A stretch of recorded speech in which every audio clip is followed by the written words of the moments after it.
He wasn't just winning matches. He was changing how the game felt. Every movement, every touch of the ball seemed to carry a quiet intention. But greatness is never born in stadiums filled with applause. Before the trophies, before the records, before the elegance the world would admire, there was a boy no one expected. In a quiet Swiss city, surrounded by calm streets, orderly buildings, and a gentle rhythm of everyday life, a story began long before stadium lights and worldwide recognition. Basel was not a place of noise or urgency, but of balance and routine. In this peaceful environment, a young boy grew up observing the world carefully, absorbing discipline without pressure. His name was Roger Federer. Inside his family home, values were clear and steady. Education mattered, respect mattered, and effort was always encouraged. His mother, who had a deep understanding of sport, introduced structure and routine with patience. From an early age, Roger Federer learned that progress came from consistency, not force. As a child, Federer was energetic and curious, always in motion. He explored his surroundings with enthusiasm, running, playing, and testing his limits. Sport became a natural outlet for his energy, a place where movement and focus came together. Tennis entered his life gradually, without expectation or demand. Standing on a tennis court for the first time felt different. The space was defined, the rules were clear, and the rhythm was calming. Holding a tennis racket that felt slightly too large, Federer began learning the basics: how to stand, how to swing, how to listen to the sound of the ball. These moments were simple, yet meaningful. Early training sessions were quiet and repetitive. There were no crowds, no pressure, only patience. Federer practiced footwork, balance, and timing, repeating the same movements again and again. Sometimes he succeeded, sometimes he failed, but each attempt added to his understanding.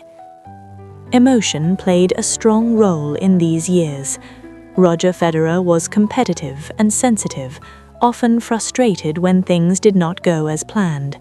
Losing points felt personal, mistakes stayed in his mind. Yet these emotions revealed how deeply he cared about the game. His family guided him gently through these moments. They reminded him that tennis was part of life, not the whole of it. School, friendships, and personal growth remained equally important. This balance protected his love for tennis from turning into pressure. As he grew older, his natural talent became more visible. Coaches noticed his smooth movement and instinctive timing. His strokes flowed naturally, and his footwork appeared effortless even at a young age. Still, improvement came slowly, shaped by patience rather than shortcuts. Teenage years brought new challenges. Travel, competition, and unfamiliar opponents tested his confidence. Losses were common, sometimes discouraging. But with each tournament, Federer learned resilience. He began to understand that growth often comes through difficulty. Gradually, emotional reactions softened into reflection. Federer started analyzing his matches instead of reacting to them.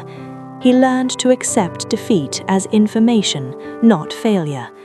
This mental shift marked a crucial stage in his development. By the end of his junior years, Roger Federer was no longer just a talented player. He was becoming a thoughtful one. His game reflected balance between aggression and control, ambition and patience. The foundations of something greater were quietly forming. As Roger Federer stepped into the professional tennis world, the atmosphere around him changed. The courts were larger, the opponents stronger, and the expectations heavier. Traveling from tournament to tournament, he faced an unforgiving schedule that demanded both physical endurance and mental resilience. Each match felt like a test of identity. The early professional years were challenging, victories were inconsistent, and defeats arrived frequently. Federer often found himself questioning his readiness for this level of competition. Yet, within those struggles, something important was happening. He was learning the rhythms of the tour, the demands of preparation, and the importance of discipline. Training sessions became more intentional. Federer focused not only on improving his strokes, but on refining his mindset. Matches were no longer emotional battles, but puzzles to be solved. Slowly, confidence replaced frustration, and belief replaced doubt. In 2001, the tennis world witnessed a turning point.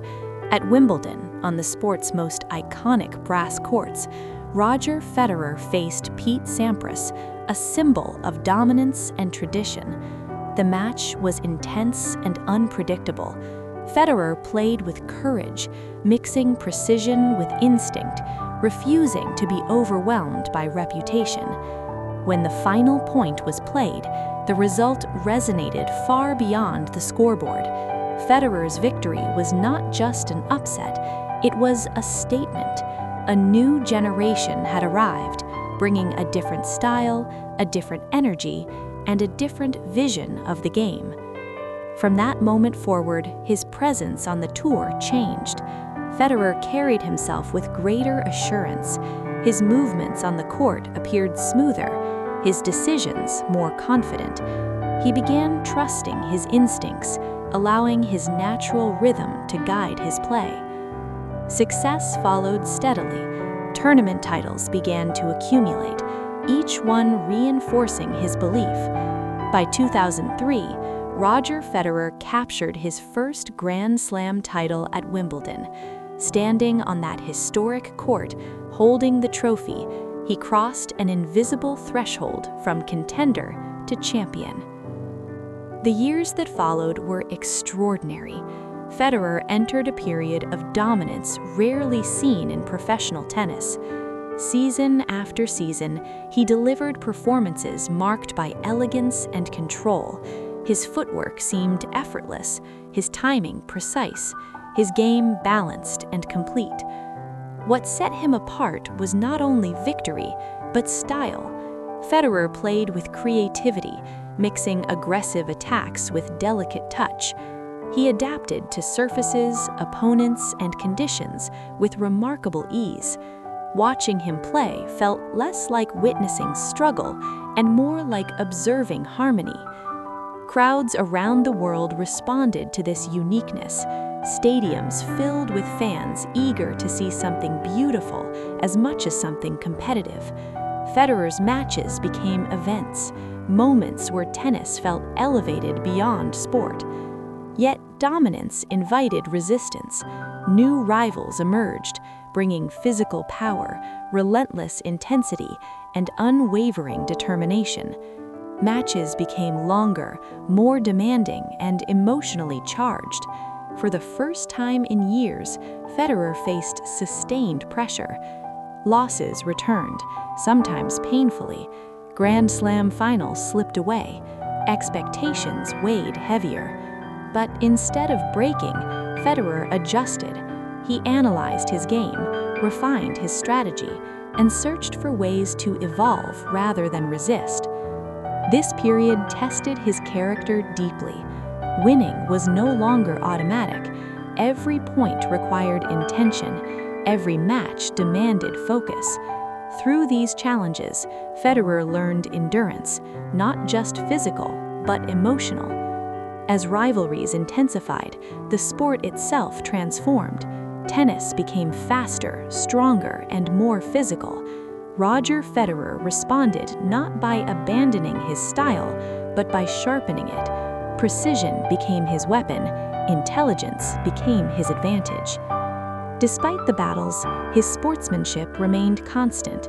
He treated opponents with respect, accepted both victory and defeat with grace, and honored the game itself. In an era of fierce competition, his composure stood out. By the end of this phase, Federer had established himself not only as a champion, but as a symbol of excellence. His name carried weight, his presence commanded attention, and his journey was far from finished. As the years passed, Roger Federer entered a new phase of his career. The explosive speed of youth slowly gave way to experience and awareness. On the tennis court, every movement became more intentional, every decision more measured. He no longer relied solely on instinct, but on understanding built over countless matches. Federer's game evolved with time. He adjusted his technique, refined his positioning, and conserved energy with intelligence. Rallies became shorter not because of weakness, but because of precision. He learned when to accelerate the point and when to slow it down, controlling the rhythm of play with subtle confidence. Physical challenges began to appear more frequently. Injuries interrupted seasons, forcing long periods of recovery and reflection. Time away from competition tested his patience and resilience. Yet each return to the court was met with admiration, as fans recognized the determination behind every comeback. During these moments, Federer's relationship with the game deepened. Tennis was no longer just about winning titles. It became about presence, gratitude, and purpose. Each match felt meaningful, each appearance a moment to be appreciated. As younger players rose through the ranks, the tennis landscape continued to change. Power and endurance dominated many encounters. Federer faced opponents who challenged him physically in ways he had never experienced before. Still, he competed with intelligence, adapting rather than resisting. Even in defeat, his composure remained unchanged.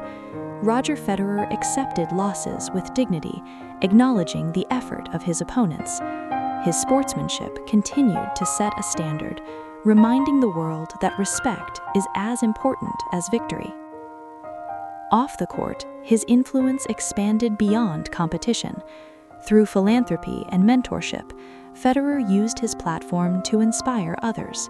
He became a role model not only for athletes, but for anyone striving to balance excellence with humility. As the later chapters of his career unfolded, emotions filled the stadiums.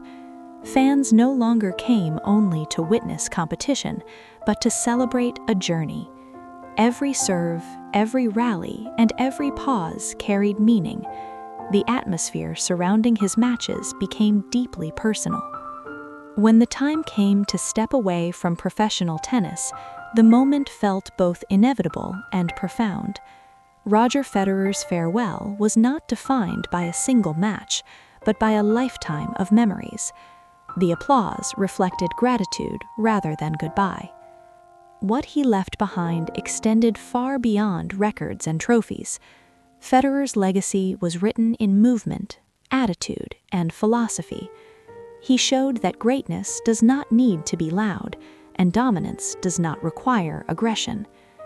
Today, his presence continues to live within the sport, in the quiet moments before a serve, in the balance of a perfectly timed shot, in young players learning not only how to win, but how to carry themselves with grace. From a small Swiss tennis court to the greatest arenas in the world, Roger Federer's journey unfolded with patience and purpose. It was shaped by family, discipline, challenge, and evolution, each stage built upon the last. This story is not simply about championships or statistics. It is about growth, resilience, and the pursuit of excellence through balance. It is about finding harmony within competition. Roger Federer did not just play tennis. He changed how the game felt, how it was seen, and how it was remembered. And long after the final match, his legacy continues, moving quietly through time as gracefully as he once moved across the tennis court.